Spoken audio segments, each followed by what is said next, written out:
The letter came on a Tuesday. Clara Dunn read it twice. Then she read it a third time.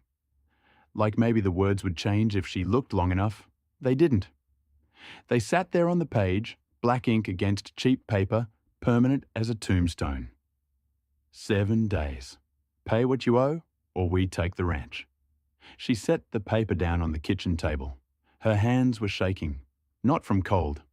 It was the middle of July in Dry Creek, Texas, and the heat was mean enough to crack the ground open. The air through the open window was thick and still, carrying the smell of dry grass and the distant lowing of cattle she could no longer afford to feed. No, her hands were shaking because she knew what 7 days meant. It meant her son Tommy was going to lose the only home he'd ever known.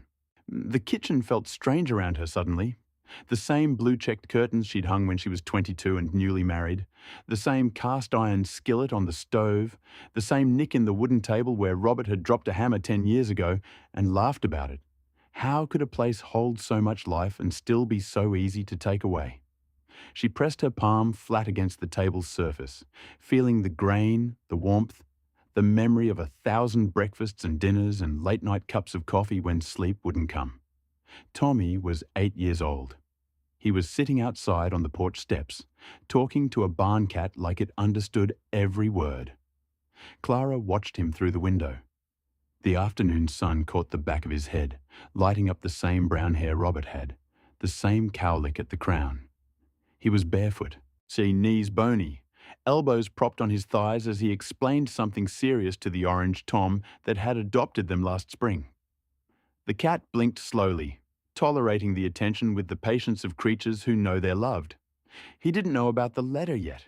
He didn't know that Highland Voss, the man who owned the bank, the feed store, and half the land in the county, had finally decided he wanted the Dunn Ranch too. Tommy still believed the world made sense. He still believed that if you worked hard and were good, things worked out. Clara had believed that once too. She had believed it all the way up to the afternoon, 14 months ago, when 2 men rode up with Robert's body laid across the back of a horse. Clara's husband, Robert, had died 14 months ago, kicked by a spooked horse, gone in one afternoon, whereas she remembered the exact moment they told her.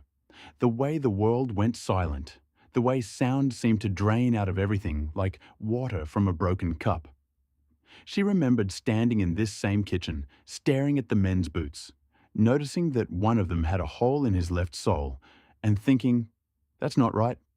Someone should tell him about that hole. And then she had folded in on herself, a dress collapsing off a hook, and the crying had started and hadn't really stopped for months. Since then, Clara had been doing the work of 3 people just to keep the ranch breathing. She had 40 head of cattle, a leaky roof, 2 farmhands who quit when the money got thin, and a debt to Harlan's bank that kept growing like a bad weed. She had learned things no proper lady from San Antonio ever expected to learn.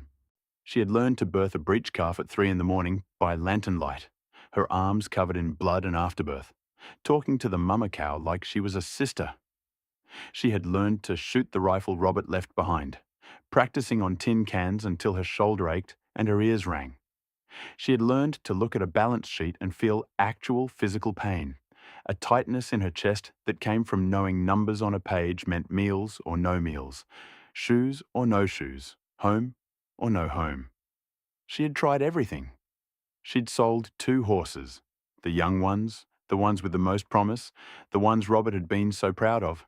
She'd stood in the sale barn and watched them led into the ring and tried not to think about the mornings she'd watched Robert brush them down, talking to them in the low voice he used for things he loved. Once she'd taken in laundry from the hotel in town, boiling sheets in the big iron pot in the yard until her hands were raw and red and the steam curled her hair into wet ropes against her face. She'd stretched every dollar until it was paper thin, until she could look at a nickel and see all the ways it might be spent and know none of them would be enough. And still, it wasn't enough. 7 days. Clara folded the letter and put it in her apron pocket. She wasn't going to cry. She had already cried enough tears for one lifetime. There was a limit, surely. A person only had so much water in them, and Clara had wrung herself dry months ago. Right now, She needed to think. Thinking was dry work. Thinking was something you could do without falling apart. She walked out to the barn. The afternoon heat hit her like a wall, and pressing down on her shoulders, thick enough to taste. Dust puffed up around her boots with every step. The barn stood at the bottom of the gentle slope behind the house, its red paint faded to pink in places, the roof patched with mismatched shingles where Robert had never gotten around to doing it right. The big door was propped open with a rock, and inside it was dim and cool, and smelled of hay and horse and old leather. That was when she saw him. He was in the far stall, brushing down her old mare, Dusty. His back was to her. He moved slow and steady, the way a person moves when they're not in a hurry and they don't need anyone to watch them work. The brush travelled in long, even strokes along Dusty's flank, and the mare stood with her head low, eyes half closed, content in a way Clara hadn't seen her look in months. His name was Cole. He had shown up 3 weeks ago, asking if she needed a stable hand. No last name offered, no past explained. He was young, maybe 25, maybe a little older, with a calm face and eyes that were too still for somebody his age. Like he had already seen things that used words up. Like he had looked into some dark places and come back quiet. His hands were strong and careful, the hands of someone who had done hard work, but also other work, work that required precision. There was a scar on his left wrist, pale and old, that peeked out from under his sleeve when he reached. He never talked about it. He never talked about anything, really. Clara had said yes because she was desperate and because he'd asked for almost nothing in return. Just a corner of the barn to sleep in and 2 meals a day. No wages. That alone should have made her nervous. A grown man working for bread and a pile of hay doesn't have many places left to go. But Cole never caused trouble. He was quiet. He worked hard. Tommy loved him, followed him around like a puppy, asked him questions about horses and stars and where the cats dreamed. And Cole answered, patient and soft-spoken, never seeming to mind the endless curiosity of an 8-year-old boy who had lost his daddy and needed someone to fill some of that space. And honestly, Clara didn't have the energy to be suspicious of everyone.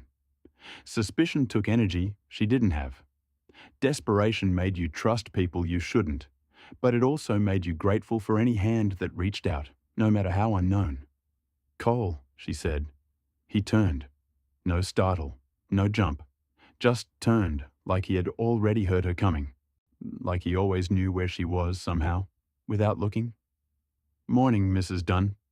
I need to talk to you about something. He set down the brush, ran his hand along Dusty's neck once, a farewell touch, and then stepped out of the stall. He didn't say anything. He just waited. Clara had noticed that about Cole. He never filled silence with noise.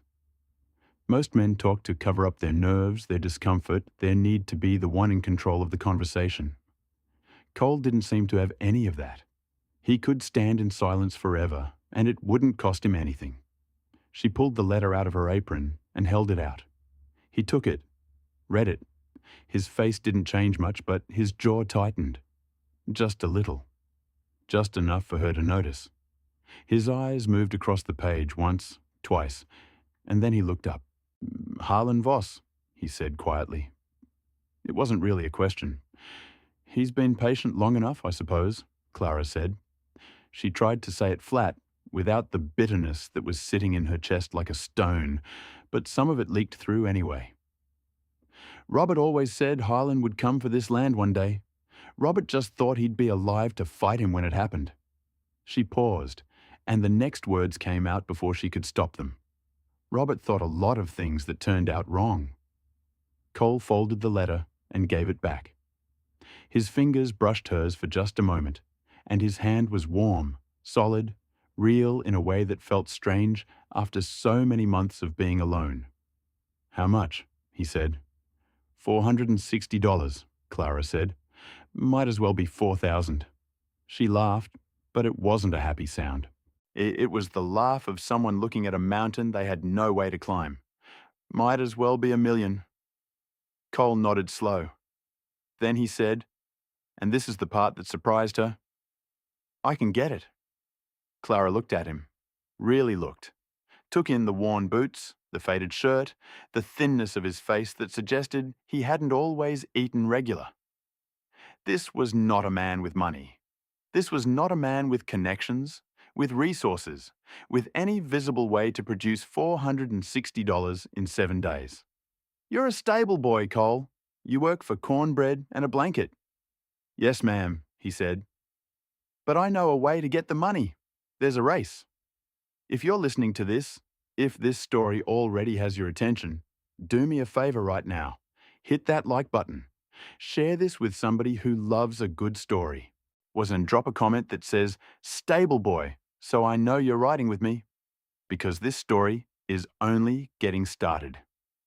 The race Cole was talking about was the Dry Creek Summer Stakes. It happened every year, the last Saturday of July. Cowboys came in from 3 counties, bringing their best horses, their finest gear, their biggest hopes. They raced hard on a 2-mile dirt track just outside of town, a wide oval carved out of the prairie years ago when the town still had dreams of becoming something more than a dusty stop on the way to somewhere else. The prize money was $500, put up by the local merchants and matched this year by Harlan Voss himself. A show of generosity, he called it. A way of giving back to the community. Clara had heard about it. She'd never thought much about it. For racing horses was a rich man's sport. It took a fast horse and a brave rider, and usually a little luck that poor people didn't have much of. It also took entry fees and training, and a kind of confidence Clara had never possessed, even before Robert died. You want to race? Clara said. Your mare, Cole said. Dusty. Clara almost laughed. Dusty was 14 years old. She had one cloudy eye from an infection years back and a habit of stopping to smell wildflowers mid-gallop, as if the whole point of running was to find the prettiest places to pause. She was sweet and she was strong, patient with Tommy, gentle with the other horses, steady under saddle. But she was not a racehorse. She had never been a racehorse. The very idea was almost funny enough to make Clara forget, for just a moment, the weight of the letter in her pocket. Oh, Cole, I've been working with her, he said, every morning, before you wake up. Clara stopped. She thought back over the past 3 weeks. The way Cole was always up before anyone else. The way the horses seemed calmer. The way Dusty had started to move differently. More alert, lighter on her feet, less stiff in the mornings. Clara had noticed it, yes, but she had chalked it up to better care, to the simple fact that someone was paying attention to the animals again. She hadn't thought much beyond that. She hadn't had the space in her mind to think beyond that. How long have you been training her? Clara asked. Since the first morning I was here. Clara stared at him. The barn was quiet around them, Dusty shifting in her stall, a pigeon cooing somewhere up in the rafters. The air smelled of hay and dust and the faint sweetness of horses. And Clara stood there, trying to make sense of what he'd just said. Why? She asked finally. Cole looked at her steady. His eyes were dark, unreadable, but something moved behind them. Something that might have been old pain, or old purpose, or both.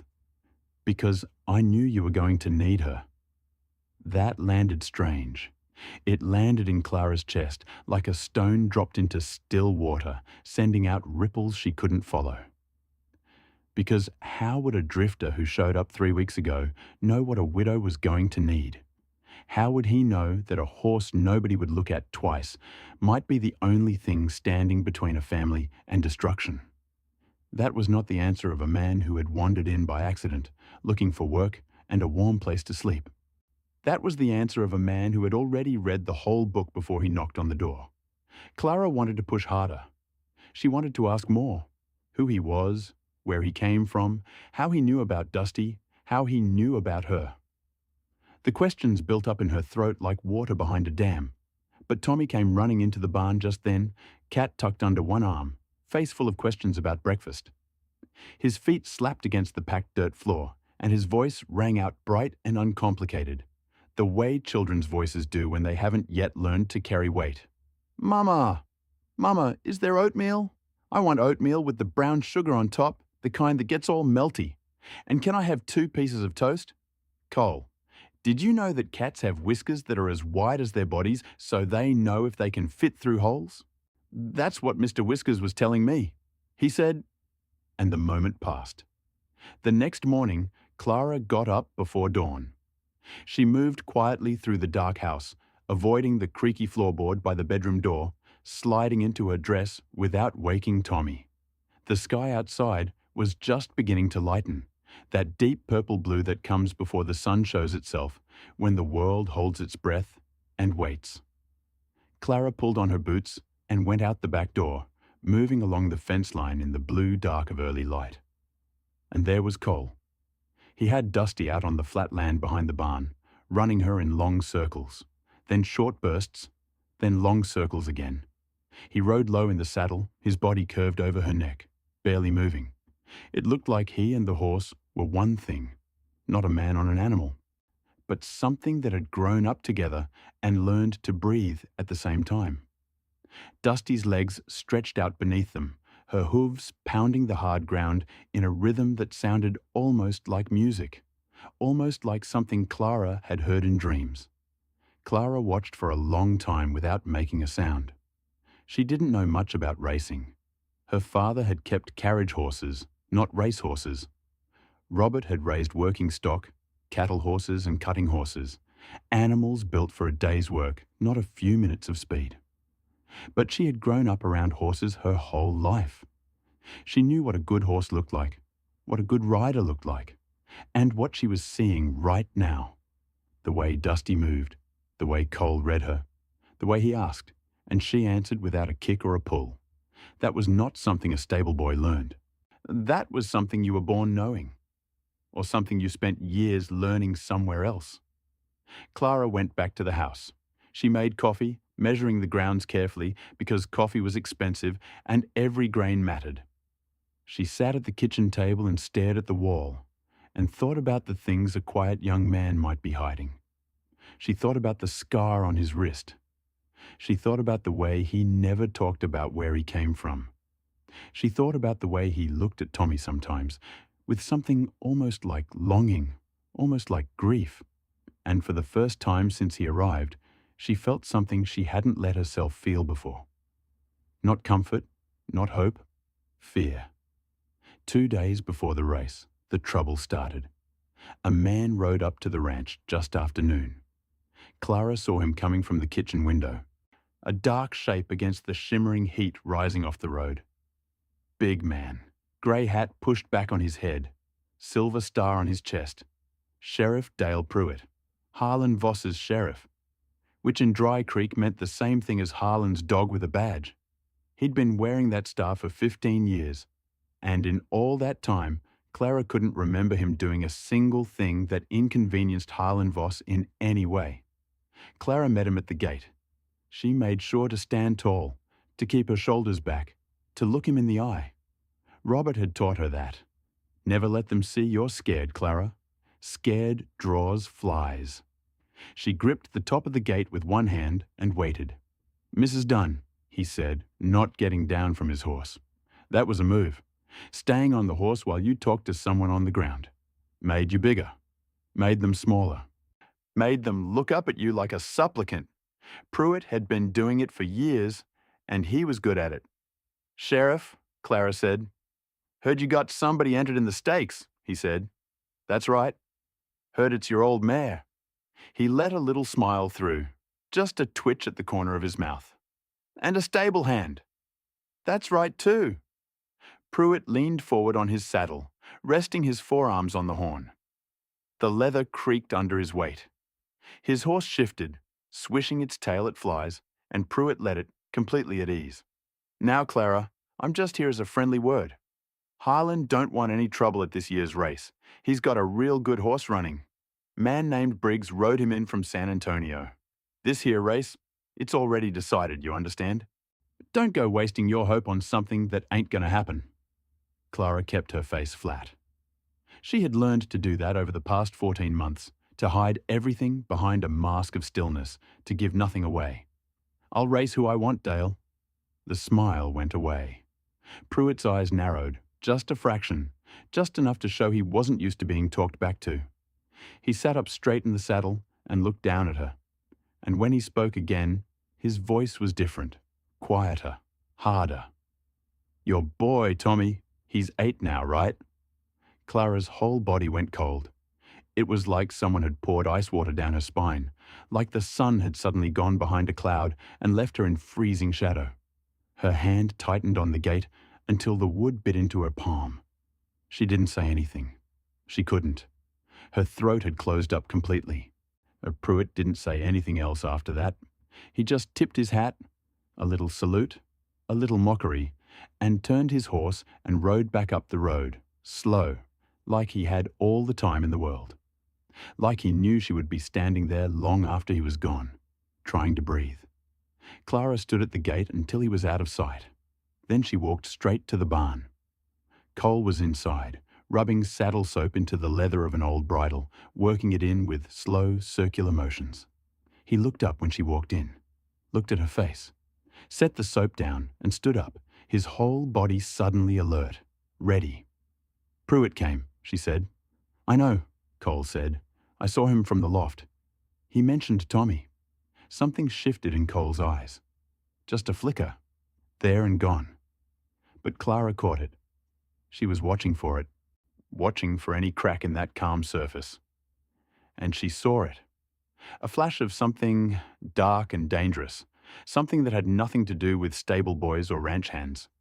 Whatever Cole had been feeling before, calm, controlled, managed, that flicker wasn't calm. That flicker was something old and sharp. Cole, Clara said, I need the truth right now, not later, not after the race, right now. Cole stood up. He looked at her for a long moment. The barn was quiet around them, just the soft sounds of horses shifting in their stalls, the distant low of cattle. Dust motes floated in the slants of afternoon light. And Cole stood there, and Clara could see him making a decision, could see something shifting behind his eyes.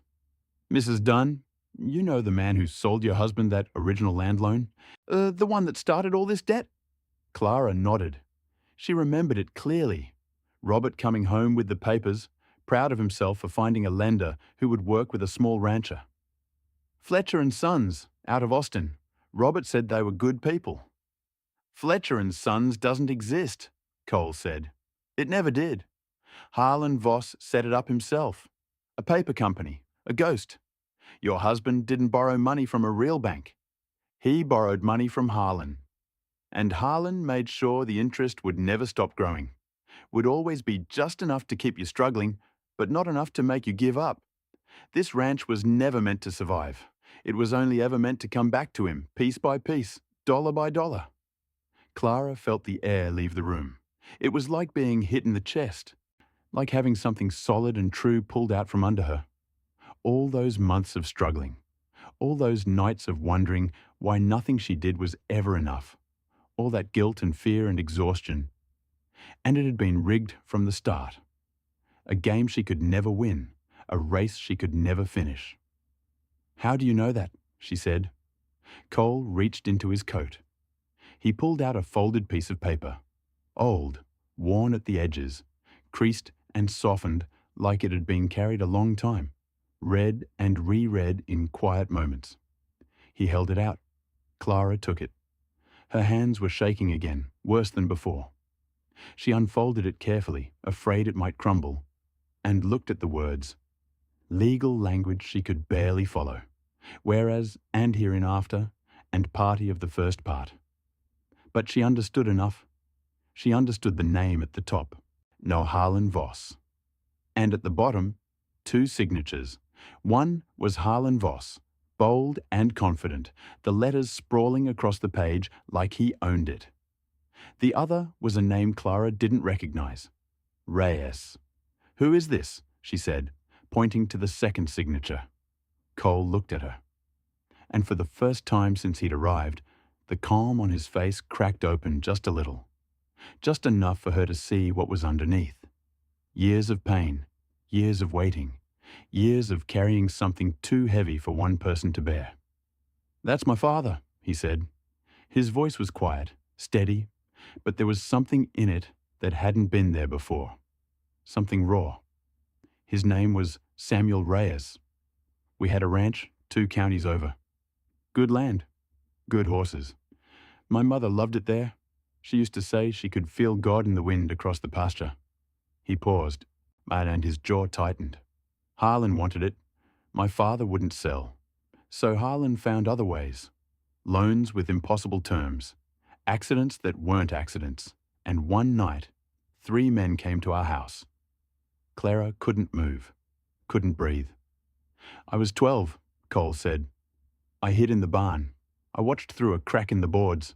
They took my father out into the yard, made him kneel, and then—" He stopped, swallowed, started again. "Then they took everything, the land, the horses. My mother died 6 months later. Grief, the doctor said, but I knew better. It was a broken heart. Harlan Voss broke her heart, and she couldn't find a way to keep living."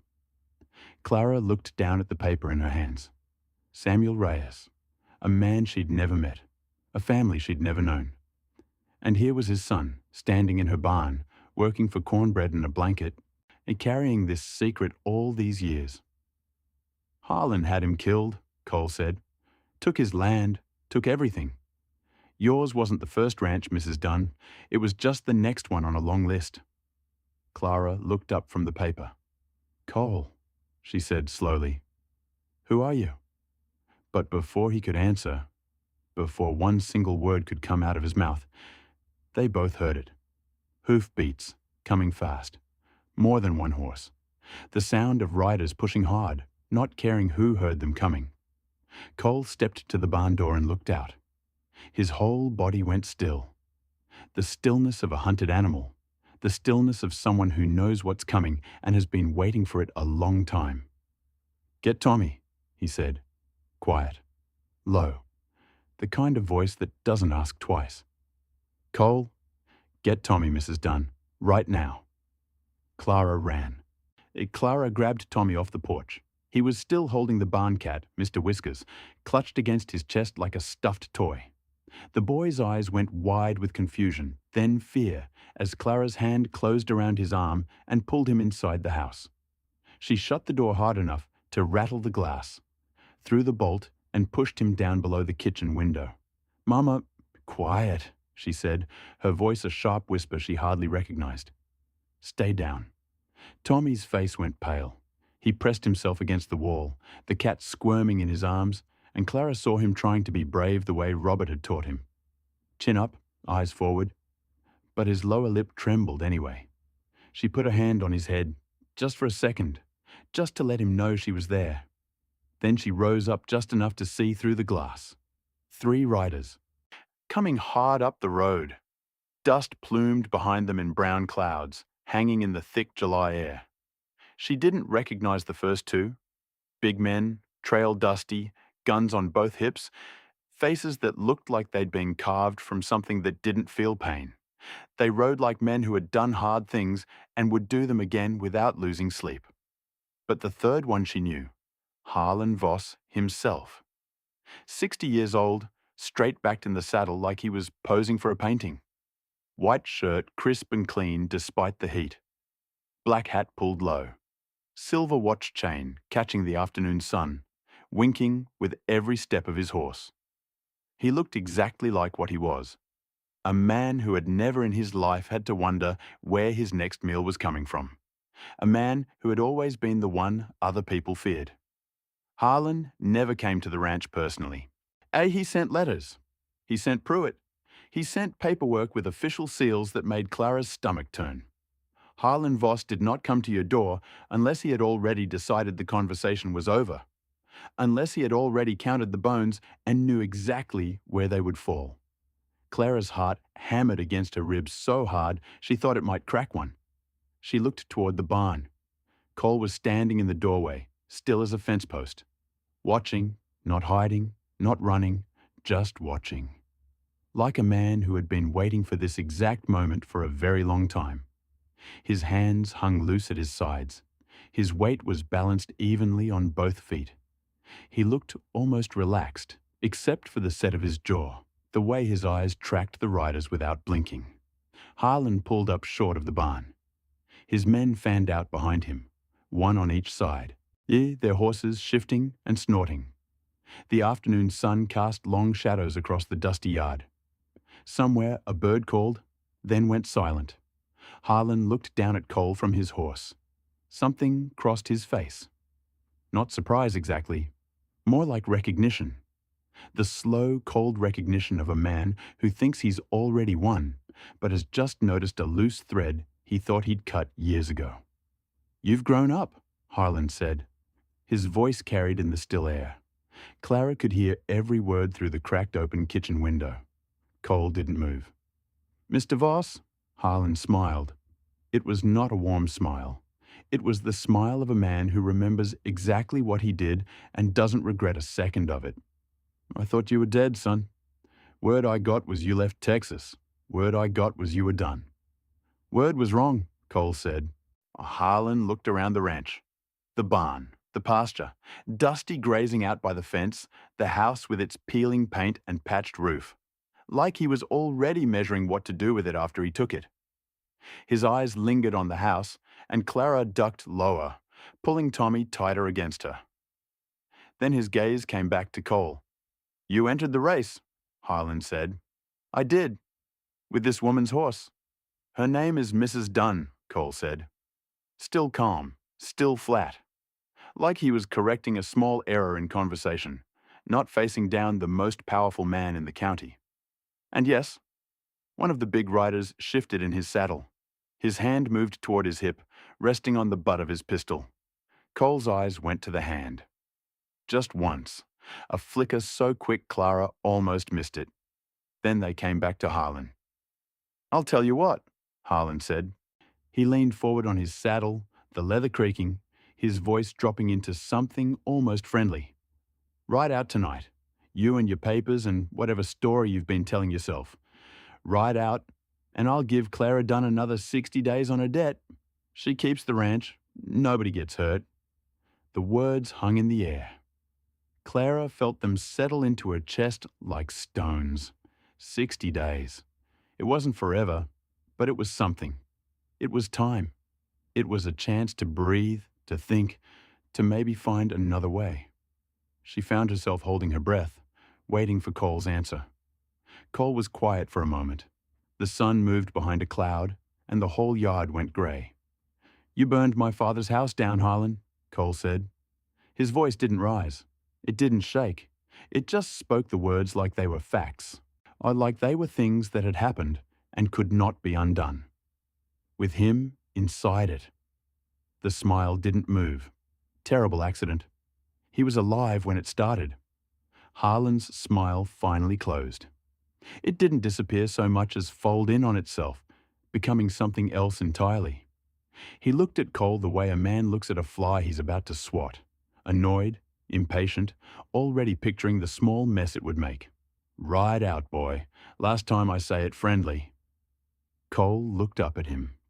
The afternoon light caught his face, and for just a moment Clara saw something underneath the calm. Something old and hard and patient. Something that had been waiting 10 years for this exact conversation. And then he said, slow and clear, "I'll see you at the race." If you are still listening right now, if you have been locked into this story, stop for 1 second. Share this with one person. Just one. Send it to somebody who needs a good story today. Drop a comment that says, "Cole, if you're still with me." Because what happens next? Nobody in Dry Creek saw it coming. Harlan Voss left without another word.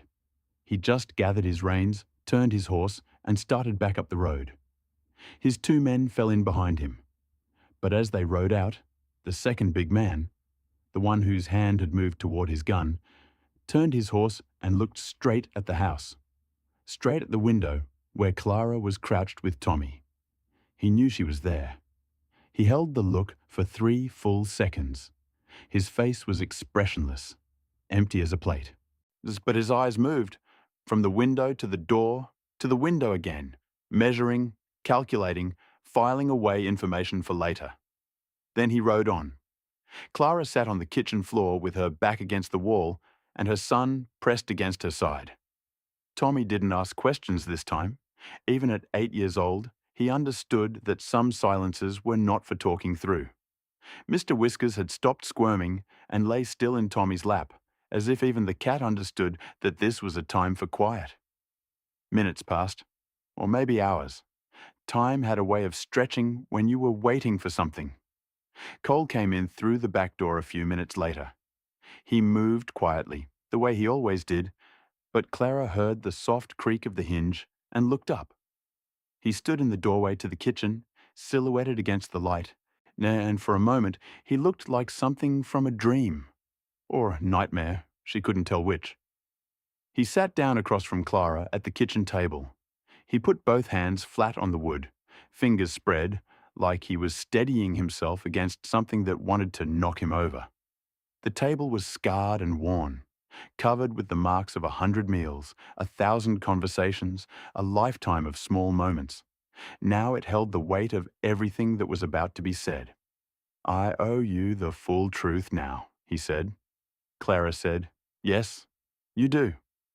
Cole's real name was Cole Reyes. His father, Daniel Reyes, had owned the biggest cattle ranch in the county, 3 times the size of the Dunn Ranch, 20 years ago. Clara remembered hearing the name when she was a girl, a new bride just moved to Dry Creek. Reyes Ranch. Good stock, good people. The kind of place that made a town proud to have it nearby. Harlan Voss had wanted it. Daniel had said no.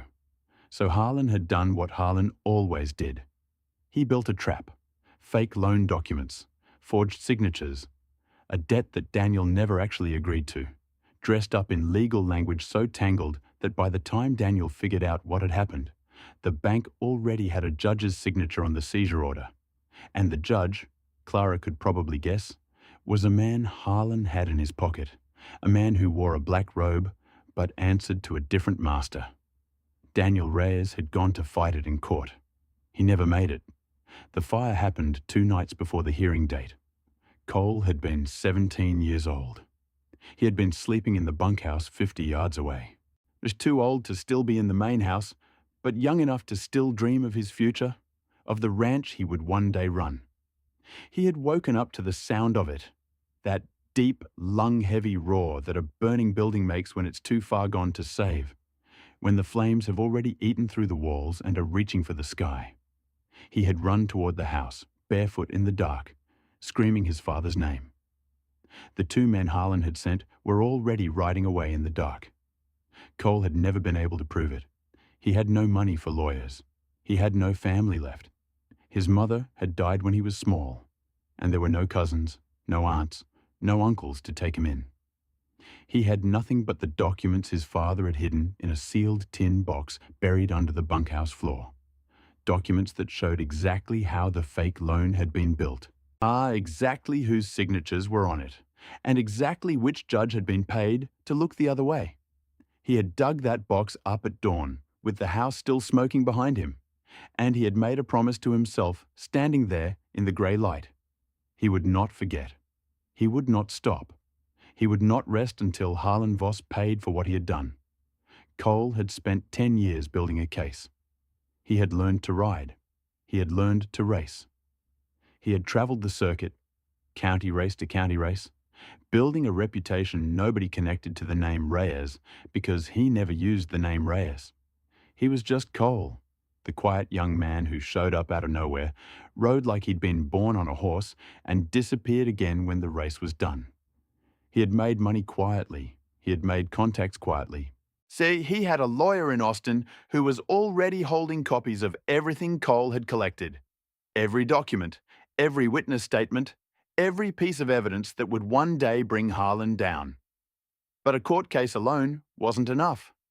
Harlan owned the local judge. He owned the sheriff. He had money to bury any case in delays for years, to wear down any opponent until they gave up or disappeared or had unfortunate accidents.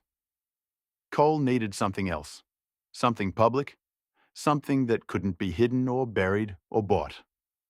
He needed to beat Harlan Voss in front of the whole town. That's what the race is, Clara said slowly. The understanding settled over her like a blanket. Heavy, warm, not entirely comfortable. It's not about the prize money. No, Cole said. The race is about standing up in front of every person in Dry Creek. Every farmer, every merchant, every family that Highland has been squeezing for 20 years, and showing them he's not untouchable. Once people stop being afraid, they start talking. And when people start talking, my lawyer in Austin can start moving. Clara looked at him. The afternoon light was fading outside, softening the edges of the kitchen, making everything look slightly unreal. And my $460? Cole reached into his coat pocket and set something on the table. An envelope. Thick, cream-coloured, unmarked except for a bank's name in the corner. Winnings from a race in Laredo 2 months ago, he said. I've been carrying it since before I ever knocked on your door. Clara stared at the envelope, then at Cole. Her mind worked slowly, soul putting pieces together that she hadn't even known were pieces. You came here with the money already. Yes. Then why didn't you just give it to me? Cole folded his hands on the table. The gesture was almost prayerful, except for the tension in his shoulders, the way his knuckles stood out white against his skin. Because if I gave it to you, Highland would have found another reason to come for this ranch within 6 months, maybe sooner. He doesn't give up, Mrs. Dunn. He just finds new ways. You needed the debt paid, and Harlan stopped. Both things, not just one. Clara sat very still. She thought about Robert, about the loan Robert had taken out, trusting a name on a piece of paper, Fletcher and Sons, that turned out to be a ghost that Harlan invented. About 14 months of bleeding this ranch dry, trying to pay a debt that was never legitimate, that had been designed from the start to fail. About Tommy growing up not knowing why everything was always so hard, why his mother looked at the mailbox like it might bite her. She thought about Cole, 17 years old, standing outside a burning house in the dark, with nothing left but a tin box and 10 years of quiet rage. 10 years of carrying that weight alone, of moving from town to town, of never resting, never stopping, never letting himself want anything except the one thing he had been chasing since he was a boy. You should have told me from the beginning, she said. The words came out harder than she meant them to, sharp with something that might have been anger or might have been grief. Yeah, you would have sent me away, Cole said. He didn't look away, didn't flinch. You didn't know me. I didn't have enough yet. I needed one more piece of evidence, and I was close to getting it. Clara looked up. And do you have it now? Cole reached into his coat one more time. He set a second document on the table. Newer paper, sharper edges, a letter, signed by the Austin judge who had originally handled the Reyes land seizure. A letter admitting, in plain language, that he had received payment from Harlan Voss in exchange for his ruling, that he had known the loan documents were fake, that he had signed the seizure order anyway. The judge had written it himself, signed it himself. His name at the bottom in careful, sloping script, as if he wanted to make sure there could be no mistake about who was confessing. Then Clara's hands trembled as she picked it up. She read it once, twice, 3 times, the same way she had read the foreclosure letter, as if the words might change if she looked long enough. How did you get this? She whispered. Turns out a man who took a bribe 20 years ago still feels bad about it, Cole said. There was no triumph in his voice, no satisfaction. Just a quiet exhaustion, the weariness of someone who had finally reached the end of a very long road. Sometimes all you have to do is ask the right way. Sometimes you just have to wait long enough for guilt to do its work. Clara set the letter down carefully, as if it might break. Outside, the sun was setting, painting the sky in shades of orange and purple. Somewhere a cow lowed, the sound carrying across the quiet evening. Tommy had fallen asleep against the wall. Whilst Mr. Whiskers curled in his lap, his face peaceful in a way that made Clara's chest ache. We have 2 days, she said. I know, Cole said. Do you think you can win? Cole looked at her. For the first time since she'd met him, his guard seemed to drop completely. He looked young, younger than she had ever seen him look, and tired, and uncertain, and human. "I don't know," he said. "Dusty's fast. She's smart. She trusts me. But Harlan's horse is younger and Briggs is good. Really good. It'll be close." Clara nodded. She reached across the table and put her hand over his. His skin was warm, calloused, real. "Whatever happens," she said, "thank you for trying." Cole looked at her hand on his, then up at her face. Something moved in his eyes. Something that might have been surprise or gratitude, or the first stirring of a feeling he had not allowed himself in a very long time. "Mrs. Dunn," he said quietly, "I've been running toward this race for 10 years. I'm not going to lose." Race day came like a hammer. The whole town of Dry Creek showed up. Farmers in their good shirts, the collars stiff from ironing. Merchants with their wives on their arms, wearing hats they only brought out for Sundays and weddings. Women in their best dresses, holding parasols against the brutal July sun. Children running between the fence posts along the track, chasing each other and shrieking with laughter, too young to understand the weight of what was about to happen. It was a holiday the way Dry Creek did holidays. Loud and dusty and full of people who worked too hard all year and needed one day to breathe, to forget, and to pretend that life was simpler than it really was. Clara stood at the fence with Tommy pressed against her side. She had put him in his best shirt, the blue one that matched his eyes, and combed his hair flat even though it kept springing up in cowlicks. He clutched a piece of peppermint candy someone had given him, too excited to eat it, just holding it like a talisman. The track stretched out before them. 2 miles of packed dirt, worn smooth by years of hooves and hope. The starting line was marked with a rope strung between 2 posts. Beyond it, the land opened up into prairie, flat and endless, the kind of country that made you feel small and free at the same time. Harlan's horse was something to see. Big black animal, legs like a machine, muscles bunching and rolling under a coat that shone like polished obsidian. Its eyes rolled white at the edges, wild and angry, like it was mad at the ground it stood on. The man riding him, Briggs from San Antonio, looked like he'd been built for one purpose. Lean and hard, with hands that didn't shake and a face that didn't show anything at all.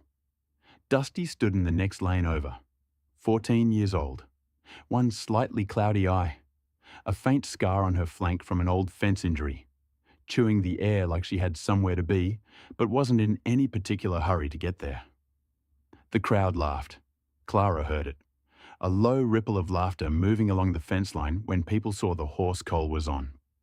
Somebody near her said, "That's the Widow Dunn's mare." "Lord have mercy." Another voice answered, "She's got more sense than to race that old thing, ain't she?" And then more laughter, spreading like ripples in a pond. So Tommy reached up and took Clara's hand. His small fingers squeezed tight. "Cole's gonna win, Mama," he said. His voice was absolutely certain, the way children's voices are when they still believe the world makes sense. Clara didn't say anything. She just held his hand tight and looked out at the track. Cole sat on Dusty's back like he wasn't worried about a single thing in the world. His posture was easy, relaxed, one hand loose on the reins, the other resting on his thigh. He looked over once at Harlan, who was watching from behind the fence in a chair someone had carried out for him, a glass of something cold in his hand. Harlan's face was smooth and certain, the way a man's face looks when he already knows the ending, when he has already counted the money and measured the land and decided how the story goes. And Cole looked away first, but Clara saw something in that look, something that wasn't defeat, wasn't submission. It was patience, the patience of a man who had waited 10 years and could wait 10 seconds more. The starting gun went off like a clap of thunder. Clara could barely watch. Briggs and the black horse came out fast, terrifyingly fast. Hooves tearing the dirt up in chunks, throwing clods of earth behind them. The horse's neck stretched long, nostrils flared red, eyes wild with the joy of running. The crowd roared. 3 other horses scrambled to keep up and fell back within the first quarter mile. their riders already knowing they were beaten. Dusty ran clean and low, tucked in just behind the black horse's shoulder. Cole didn't push her. He held her steady, his body moving with hers in a rhythm that looked like breathing. Let the big horse set the pace. Saved everything for the back half. Clara's hands were shaking again. She pressed them against the fence to steady them. At the halfway mark, Briggs pulled ahead by 2 full lengths. The crowd started cheering for him, the way crowds cheer for the thing they already believe in. Loud, certain, done.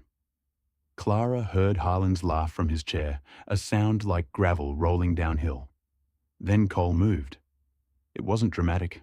There was no whip, no kick, no great visible moment that the crowd could point to and say, there, that's when it happened. Cole simply shifted forward, leaned close to Dusty's ear, and said something nobody could hear. The old mare answered like she had been waiting the whole race for permission. She ran. Not the way she ran on normal days, grazing in the pasture, is ambling out to meet Tommy at the fence. Not even the way Clara had seen her run in the early morning training, when Cole pushed her just hard enough to build her wind.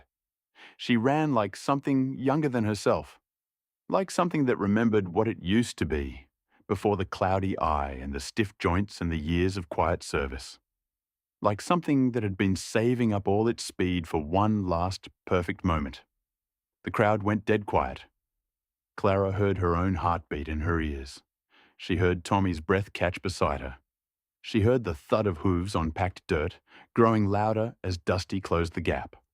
Dusty pulled even with the black horse at the 3/4 mark.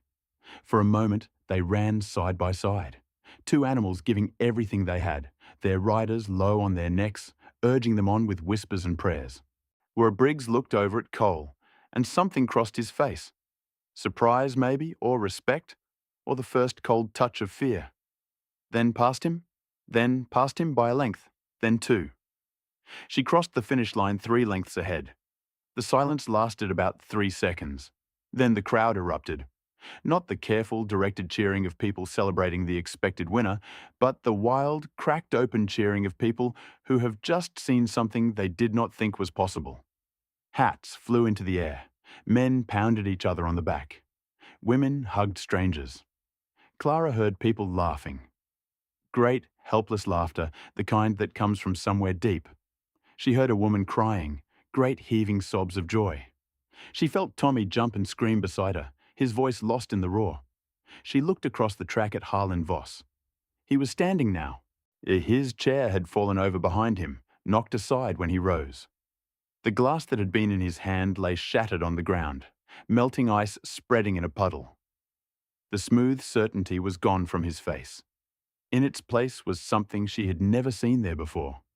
He was afraid. And standing right next to him, handing Harlan a piece of paper, while 2 men in clean suits watched from beside a buggy that had arrived from Austin while everyone was watching the race, was a man Clara did not recognize. Tall, grey-haired, wearing a badge that caught the sun. She grabbed the arm of the man beside her. Old Pete, who ran the feed store, who had known her since she was a bride fresh off the train from San Antonio. "Who is that, with the suits?" Pete looked where she pointed. His eyebrows went up so high, they disappeared under the brim of his hat. "That there is a federal marshal, Clara." He looked at her, then back at the track, then at her again. "And that other fellow, that's a lawyer from the state attorney's office. I recognize him from the newspaper. He's the one who's been going after land fraud all across Texas." Clara turned and looked at Cole. Cole was still on Dusty's back, walking her slow and easy through the crowd. People reached out to touch her, to pat her neck, to offer words of praise she couldn't understand. Cole let them. He didn't hurry. He didn't push through. He just rode, quiet and steady, the way he did everything. And when he passed the spot where the marshal was talking to Harlan, he didn't even look over. But the corner of his mouth moved, just a little, just enough. So Tommy broke away from Clara's hand and ran to him, arms wide, yelling his name at the top of his lungs. Cole swung down from the saddle in one smooth motion and caught the boy in one arm like it was nothing, like Tommy weighed no more than a sack of flour. Dusty stood quietly beside them, head low, sides heaving, drinking in the attention like she knew she had earned it. And for 1 second, just one, the calm on Cole's face broke open completely into something real and warm and tired in the best kind of way. He smiled down at Tommy, a real smile, the first Clara had ever seen from him.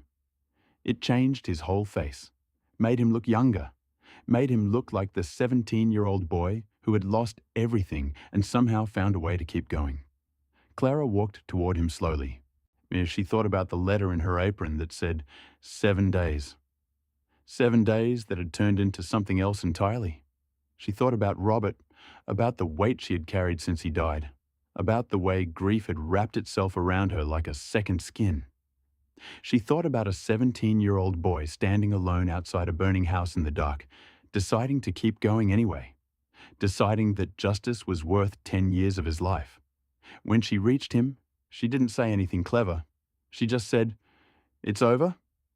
Cole looked at her over Tommy's shoulder. The smile was gone now, but something else had taken its place. Something quieter, deeper, harder to name. "For Harlan," he said. "Yeah, it's over."